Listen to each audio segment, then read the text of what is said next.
In biology, though we study about living things, yet it is also related with other branches of science. For example, without the knowledge of chemistry, we cannot explain the process of photosynthesis in plants.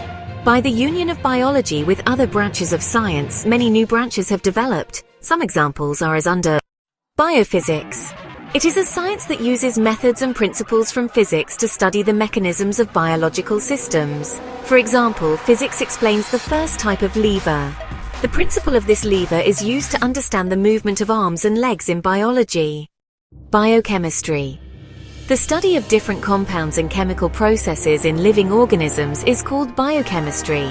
For example, in order to study the carbohydrates, protein, and lipids in living organisms, there is a need of knowledge in chemistry. So, biomathematics. It deals with the study of mathematical tools and techniques used in biological processes. For example, to make a graph of data from a biological experiment, the rules of mathematics will be applied. Next up is biogeography. The scientific study of the geographical distribution of living organisms is called biogeography. Each organism lives in a specific geographical region. For example, a camel successfully lives in a warm desert, and a polar bear lives in cold areas. And then there's bioeconomics. Bioeconomics is the study of living resources using economic models.